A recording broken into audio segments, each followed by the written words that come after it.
It's a conversation we've had in the studio here with our mate backstage, Carlton, who's contributed enormously during the last 90 minutes of that football match as well. Idea, okay, to come from that conversation. How about all the black players don't take the knee?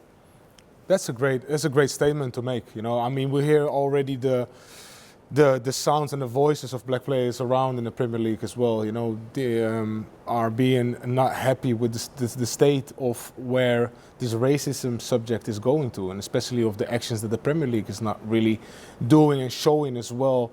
Outside of football, and of course we all see the racial slurs that's going on social media with the boy, the defender of Manchester United, with Martial, with Saha himself. So I think making a statement of the black players not taking a knee will raise a spark. It's a twist, isn't it, that would get people thinking. My only argument in saying to you that I think it's time maybe to find something else to do is because I don't think it's having the impact now that it did at the start of the season.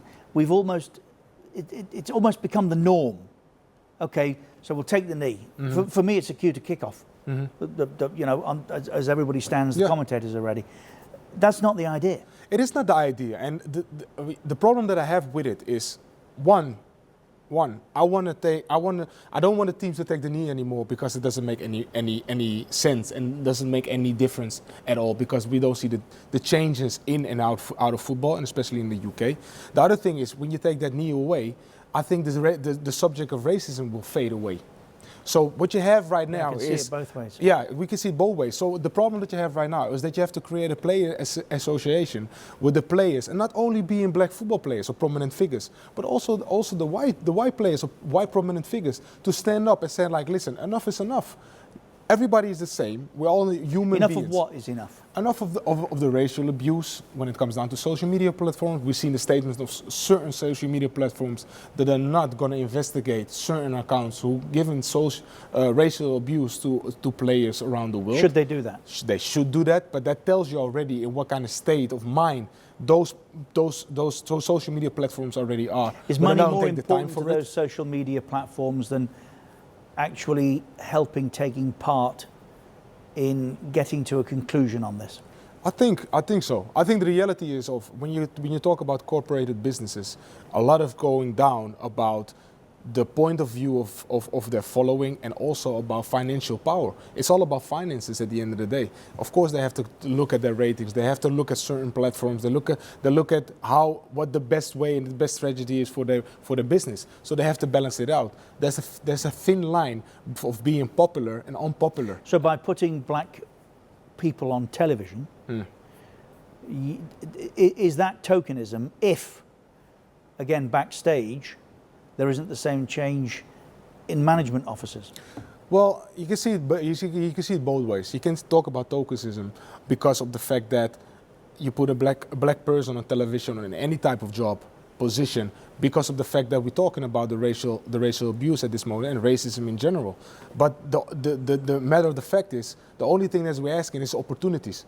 So do you take the opportunity away just because of the fact that you want to put a black person in the position? So it might be a token, but if it were to be perceived as so by some, it's nevertheless still important because it's also a statement. It is a statement, yes, and you give opportunity. And the only thing that is... By the way, let me say something else, because I'm sure someone's going to complain about this, and particularly I'm sitting here having, I hope, an honest debate. If you don't want to be part of it, there's the off button. Please take yourself off somewhere else. But I've got to ask these questions, otherwise we can't have the conversation. I said it to you many times, Richard. The fact that we're talking about it and we have an open conversation about it, and people heard it also from the outside on different platforms, that's the only way that you don't have to be scared about it. Because I think being scared about about talking about racism is a certain taboo still in this day and age. And just to keep the conversation going, it's about understanding each other. It's about communication. It's about education. So you have to go forward in the sense that you have to come to a world or come to terms about giving opportunities in the black community, also in jobs and incorporated businesses where normally the white man has the bigger position. So keeping the conversation alive, keeping it open, is the way forward, and you don't have to be scared about it. You know, You don't the have to. allegation, You don't have to. You've you don't heard have it as to- well as I have. Rich black guy from this generation doesn't want to coach, doesn't want to put it in, Yeah. isn't prepared to work as hard as the next man. So that's why there's a problem. That's why there aren't black coaches at the top of the game. What is your answer to that? No, I mean, you know, I had a conversation with Paul Elliott the other day about the position of black coaches just in general in the UK for certain, but also in general in the rest of the world. The fact that there are not enough black coaches in the world, or not black coaches and coaching staffs when it comes down to assistant or whatsoever, is because of the fact that when you go down that route, the opportunity is less for a black coach to become a black coach, a head coach of a team, or an assistant coach. I mean, we've seen it all over the world, in the UK for sure. And I mean, just name 10 black coaches that you see now that have been successful or are in a position right now that take a top team towards a trophy or towards in a domestic league to be successful. You can't name any. And if you have any of these coaches, it got to be football players who have any significance in the world of football. When you're talking about a Thierry Henry, when you're talking about a Frank Rijkaard, when you're talking about a Ruud Gullit, they all meant something for the football world. So if you have the average black football player who was an average football player, does he get the same opportunity as the white coach that is next to him, or of a white? Does he? No, it doesn't. It doesn't. And and the results are there. So it doesn't matter. It doesn't matter if it is black or white for me. You just have to be criticized based of your intelligence of the game and your knowledge of the game. And we have to work towards that as well as a federation, as an association, as a culture as well, because education is the key in this. Is the Rooney Rule tokenism? The Rooney Rule? You got to explain that. The Rooney Rule, whereby it was born in the US, NFL, Right. slightly different because there are only a certain number and certain number of jobs that go with it. But the insistence was that for every opening, every opportunity, the Rooney Rule means that a black candidate must be interviewed. He might not get the job, Right. but there has to be one black candidate Yeah. interviewed, go through the process of pitching for the job. And the thinking being that it might be he doesn't get that job, but there could be somebody on that panel that you know, 2 weeks later say, I'll tell you what, my mate at QPR, or I interviewed a fella, he's good. To raise awareness and to raise opportunity and to raise Diversity. yes. Yeah. No, yeah, for sure. I mean, for me, the most important thing is that everybody gets the same opportunity despite the color of your skin. I mean, that's what we're working towards. So the Rooney Rule and the Rooney Rule, what you just said as well, that every corporate business or any business or what job application whatsoever has to have at least 1 or 2 black applicants just searching for the job as well, because that is the way how you criticize saying the intelligence of the people you're hiring, not just based on the color of their skin. So if Yes, you go so is that in some ways, how do you answer the allegation that in itself is racist? It is, but that's the world we live in, and we've been living in this world already for 50 years. If it is for my parents who had to go through that, my black father or my grandparents, they had to go through that, and now we're coming in a generation, and especially in the world that we live in right now, we have more outlets to talk about it. We have more sources to talk about it. We have more conversation than the earlier days about it. So we have to make the changes, and the more people are standing up about racism, the more we can go forward and try to find opportunities for everybody and find equality and also diversity, because that's the way forward. It's not about you being white, I'm being black, and I get a less opportunity than you. You know, we sit here as friends and we're having a conversation about racism in today's date, what actually is not needed. It's some of the things you say, though, I just find it really hard to comprehend. I was watching a documentary the other night on this very subject, and black father was discussing the conversation he was going to have with his son. And I thought, well, you know, we all reach that very difficult time, but it wasn't the conversation you expect. It was the conversation, listen, when you're out and if you get pulled over, you just say the right things to the police. Just do the right things. That's the conversation. And my mind was blown by that. I know. But That happens. It happens. And you know the funny thing is, I sit here as a black person, but I've been raised by a white mother. So I've seen both sides of the world. And I'm not saying I'm a black man or a white man. I've seen best of the world. I consider myself as a human being. But my mother always said, listen, your color of your skin is your fingerprint in life. Yeah, that doesn't mean that you have to treat other people different whatsoever. But you always have to work 10 times harder than the white boy that's next to you in class or the white boy that is next to you in football or whatever you are. That's just the reality of it. And it is sad to say that to a kid that is, 4 or 5 years old.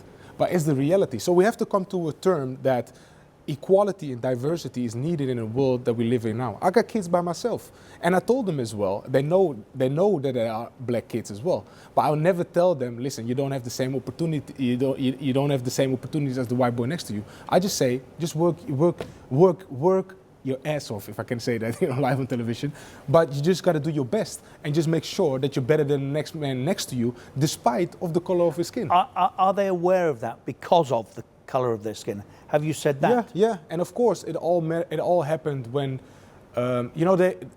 because me traveling so much and me going to different places and live in different places of the world, they've always been protected. Going to good schools, going to good areas, because I have the finances to do that. But what really got them is the incident that happened last year with George Floyd, when they seen live on television what really happened with a black man that overpowered by white police. So that really opened their eyes, and they're on an age right now that they understand there is a difference between white and black in this world. But I don't feed them saying, yeah, you're black and you have to do better and you have to. No, I don't do that. The fact of the matter is that they're intelligent enough to see it, and they have the outlets, they have the social media, they're on social media platforms, they see what people are writing, they see what people are doing. So I don't have to explain that anymore. Back in the days, we didn't have those outlets. We had to see it from mouth to mouth, or hear it from mouth to mouth. We had to see it and experience it live before you. Is it racist that I'm having this conversation with you, and I might not have the same conversation? If Andy was sat there, we wouldn't be having it. So, is this in itself for me not a racist conversation? No, for me not, because what you do in a way is just break a barrier, you break a taboo as well. And that being said, it is not racist at all, because I love to have a conversation about this, because this is also educational for the people who are watching. And seeing that you don't have to be scared when you see me, for example, or you see another black man on the streets, to have a conversation about racism. Because everything has to do with understanding each other, communicating and educating as well. You're interested where I come from, and I explain you where I come from. So you see my point of view, you see my perspective, how I see things in life. And that is educational as well. And it makes you understand also how it is in my situation. And vice versa. You might be growing up in a different way. So I try to understand your point of view, how you see things and how you were growing up. So you and me sitting in the studio having this conversation, for me, that is only going to push this subject forward. Some of the things that Carlton was with us. Some of the things, you just go, really? I mean, what's the date? We said we're in 2021. Yeah. I mean, so it's not just about. It seems so. The conversation came from the seat of should we keep taking the knee, and it seems so, on the one hand, insignificant that we do that, and yet on the other, it's so important, isn't it? It is important. And I see what you're saying about. All right, it's not changing anything, but we wouldn't have had this debate. So it's important. It is important, yeah, because how many black footballers are currently playing in the Premier League? How many black football players are currently playing in the rest of the world? And we're not talking about black, we're talking about different colored skins of color as well in the world. So this debate is so important just to continue and just to have, because I tell you right now, if we don't do anything about it, next year this will fade away, this whole subject, and there will be something else that we have a discussion about. So I think the best way to do it is just to find prominent figures to make a stand and to say like enough is enough, because otherwise you can't change it. And changing, what I said as well, you change at the top. Yeah, give opportunities for black people to be a leader, to be outspoken, to make decisions. Otherwise, you only change it from the bottom. It's always easy to change the players or the fans or the way how. So it's not a gesture. It's important if Paul Elliott becomes the chairman of the Football Association? For me, it's very important because it gives an opportunity. Again, it creates a door. It shows the kid that's sitting at home that there is hope, that he can have the same opportunity like Paul Elliott to become a chairman of the FA, that he can make it like Marcus Rashford on the pitch and be from a significant value to kids in different neighborhoods to help them out with school or with daily meals or whatsoever. So I think the more you do this, and it's not only about black prominent figures, what I said as well, also white prominent figures have to back us up and just saying like, listen, we're all in this together. It's not about the color of your skin. We try to make the world a better place. You know, if there's reality or not, if that's hoping or dreaming or whatsoever, but you got to make a step forward because I don't want to see my kids sitting here in 20, 30 years and having the same conversation that we are having right now in 2020 and 2051. You understand? So you gotta make this world, try to make this world a better place, and you need prominent figures to help you out. Do we need a twist? Do we need black players to not take the knee? I think so. Yeah, that's an option. I think by not taking the knee right now, you leave a mark. But what do you do off the pitch? That's important. On the pitch, everybody sees it nowadays on television, taking a knee. But does it really have a significant change right now outside of the pitch? Social media-wise, the racial abuse that everybody's still getting. What is the FA doing for black communities? What is the FA doing for black players to protect them? What is the FA doing for certain certain black charities whatsoever? So we still have to go a long way. But as long as you keep the conversation going, I think that you can debate about everything. Just last one, how frustrated were you when we first started talking about this? I just sense that you're different now, speaking the way you have been for the last 15 minutes, to the way you were when I first said, do we take the knee? It was almost as though you, in your mind, you're saying, this is such a deep conversation, and I've got to answer such a daft question as that.